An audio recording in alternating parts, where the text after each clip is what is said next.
Hello, everybody, and welcome to Self-Care During Shows. This is the second class in our behind-the-scenes series with Pansy Palace Productions. Still kind of getting the hang of it, but we're figuring it out. I wanted to add a little quote in here. Now that I'm looking at it, it seems kind of dorky, but the difference between equity and equality is that equality is when everyone gets the same thing, and equity is when everyone gets the things they deserve.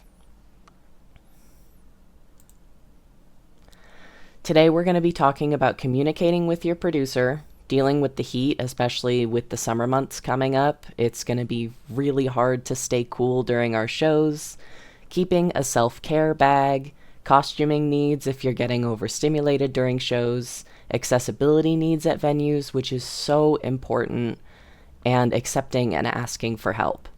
Most of these topics I'm hoping will help our disabled performers trying to figure out how to communicate and make sure you're having the best experience during the show as you can. A few different people that you need to be communicating with first are your tip tarts. At Pansy Palace, we call them tip tulips. Stage kittens also, we changed the name to stage stewards just because we have the flower and royal theme. I wanted it to be a little on theme because I'm a fucking dork. Communicating your needs for pickup and teardown to your producer. So if you're setting up a chair for a chair dance on stage, or if there's like water or champagne you're pouring on yourself, having ways to clean that up and for people to know to set up your props before you get there, because there's nothing more awkward than getting on stage and having to set up your own stuff. It totally breaks the facade of, it breaks the fourth wall of the performance. Priestess, another local performer in Southern Oregon, has one of my favorite quotes: "Be more annoying than you think you need to be." So if something isn't getting done during a show, just poking and keep poking until you get the things that you need. Because producers want to help you, but we're busy people, and a lot of the time we forget. If the venue or the producer doesn't supply a tip tart or tip tulip, bring someone with you to help you carry things, help with your number, help with pickup, or any other things you need during the show. Something super important with talking to your producers is, when available, ask for a rate. So our shows personally, we don't make enough money during our shows to have a set rate, but I have in the contract very clearly laid out the percentages in the split from the door fees. Don't be afraid to present your own performance rate as well. So if there's a certain amount of money you think you deserve to be making, which you probably do, then communicating that with your producer so that they can pay you what you're worth, or make sure that the show is able to pay you that. So they may reject your performance rate, but then you'll have more space in your schedule to accept a show that does. Another super important thing is they don't know unless you tell them. So you need to be able to communicate your needs, because if you're not able to talk about it, your needs don't get met. If you have any accessibility needs and your producers and fellow performers aren't going to know unless you tell them, like if you need a chair set up backstage that is reserved for you, if you are needing to sit down more frequently, if you get overheated easily, making sure that there are multiple sources of air like a box fan and an AC. If you have chronic pain, ask to have a designated place to sit. And I already said all that. That's fine. Advocate for your needs.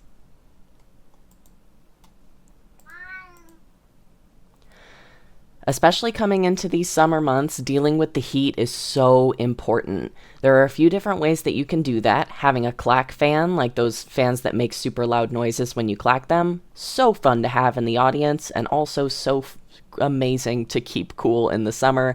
I always have one backstage. Having an electric fan as well, something I've seen drag queens do, especially with the breastplate, because with all of those layers of costuming, it can get really uncomfortable. So having one of those little portable electric fans to just pop in your cleavage, that works so well. Something that I do personally is those little spray bottles that have a mist setting. I usually spray that on my arms or legs or wherever it doesn't have costuming or makeup on it. I just mist my skin so the water can evaporate off. Identifying different places on your body that control your temperature as well, like running your hands under cold water or holding cold water can be super helpful. Also, what I like to do is run some of that water on the back of my neck, especially if I'm wearing a wig, although a lot of times if I'm backstage, I will take my wig off. Some venues don't allow you to bring a water bottle in with you, but it helps if your water bottle is clear. And if those venues don't let you bring in your water bottle, you can make sure that the venue you're going to has access to clean drinking water. In your self-care bag, there's a few things you're going to need. Like I said earlier, the water bottle, super important, because we're dancing and we're so covered in costumes and hair and everything that goes into a performance. Keeping yourself hydrated is super important. Also, if you have ibuprofen or other medications that you usually take, like preventative medications for migraines or anything that helps you stay sane during your performances, make sure you keep those in your bag. A lot of us have sensory issues as well, so bringing loops or earplugs can be super helpful. People also tend to get physically damaged a lot during their numbers or backstage, especially if you're not hydrating or you have disability problems or anything like that. Having band-aids, ace bandages, and vet wrap, which the vet wrap is a little interesting because it's not as stretchy, but any of those things can still stop bleeding and supply support. Also, if you keep some gauze in your bag, that can be helpful too. Along the lines of blood, having pads and tampons, even if you don't menstruate, having them for other people in the cast can be helpful as well. Also, it's really nice when people know you're the bitch that has things. For like costuming needs, having a sewing kit, I cannot tell you how many times having a sewing kit or bobby pins or safety pins in your bag can help yourself and other performers on stage, because sometimes there's a mishap like right when you get there or right before your number. So having some quick fixes for that can be super helpful. For those of us that do burlesque and we wear pasties, having pasty tape and those tiny scissors to clip around them can be super important. I unfortunately wear carpet tape. I do not recommend it. It holds really well, but it hurts really bad to take off. For your costuming needs, having a walk around is so helpful. That's what we call the comfortable outfits we wear before and after shows, and sometimes in between performances as well, if you have enough time that you don't have to change into your costume right away. One of my favorite walk-arounds that I've seen is Misty Transition in Portland has one of those t-shirts that you get on vacation that look like a woman's body. I thought that was really funny. Having like comfortable shoes is so important. If I'm not on stage and I'm not hosting and I'm just walking around, bitch, you're gonna see me in Crocs, okay? I am going to be in Crocs. Robes and swimsuit covers can be super helpful as well. Or if you want to just throw shit to the wind, wear sweatpants. We love sweatpants. I personally wear fuzzy socks within my Crocs as well, just because they're the most comfortable. I don't wear them as frequently in the summer, but you best know I am wearing socks in those Crocs because foot sweat is so not worth it. Also, if I'm not on stage, I am not wearing my wig. It gets so hot under there, like on the back of your neck, and it gets itchy. It's just so not fun. So in between your numbers, it's totally okay to take off your wig. Also, those of us that get overstimulated really easy, sometimes, truly, it's just your costume. It's just your clothes. So before your number, identifying which costume pieces are the most overstimulating so you can take them off, maybe putting a walk around in between. So keep them off right until before your number or during your number if you have like a little addition to it. That can be really good. Or if you're doing burlesque or some sort of costume reveal, have it be the top layer. Like, take it off as quickly as you can. Sometimes it will be sound, so having good earplugs and taking regular breaks outside. For my shows, I tend to make my intermissions a little bit too long because I just need to go outside for a little bit. We are in a tiny little bar, a very small bar, so the sound tends to echo really badly, and I get overstimulated by sound really easily. During your number, sometimes you're going to have stuff in your act that is overstimulating and uncomfortable. I have a Scottish play act where I cover myself in blood, like wash my hands with blood and cover it all over my face. Not the best for my makeup. I usually do it for my last number of the show, but I always have paper towels in the back ready to get stuff off my hands, especially if I'm going to be touching the mic immediately after. Having a solution to things like a towel or something to change into can be super helpful. We also had a performer a little while ago have a bottle of vodka that she poured on herself on stage. And she had a towel for the floor, but she did not have a towel for herself, and you can imagine she got sticky really quickly. Thank God she didn't get pulled over, because she was not drinking, but she definitely smelled like liquor.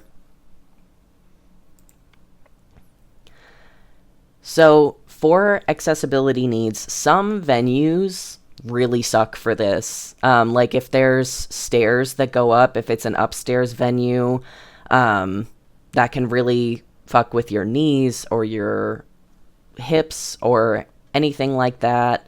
That could also mean having an insufficient AC unit.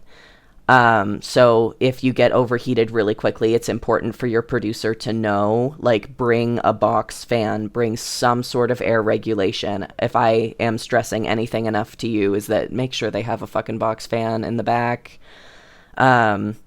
There can also be no wheelchair ramps, no places for wheelchairs to go once they are in the venue, like spacing-wise, or lack of sufficient seating. Like, something I've seen before is a venue that the show, when they were selling tickets, didn't have a cap for how many people they were allowed to have in the building, like how many chairs they had.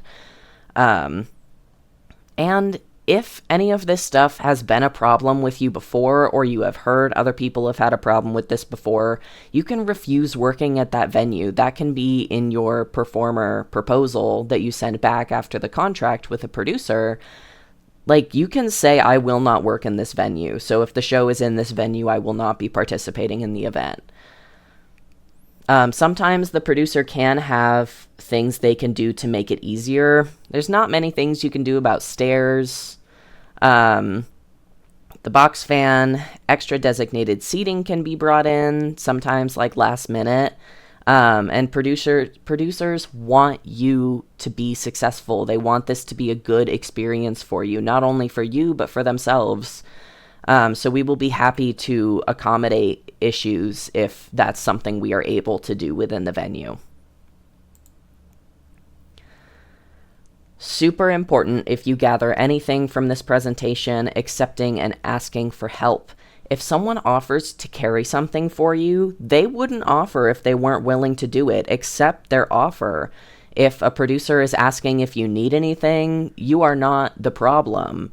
If you need something, if someone asks if you need help, that is not your issue. You are not burdening them with that. They are offering to help. Don't feel guilty. Asking for help can also be super important. Like, if you need help getting into a costume, ask someone in the dressing room to help you. If you're overheating, ask someone to bring you water and use a fan and just sit down for a minute so you're not getting overheated, because God forbid you pass out. Just advocate for yourself. If you see a need, fill a need. Love the Robots movie. See a need, fill a need. Also, if someone is asking you to help them and you are not in a position that you can help them, say no. Like, it's better for them to find someone that can actually help them with that task.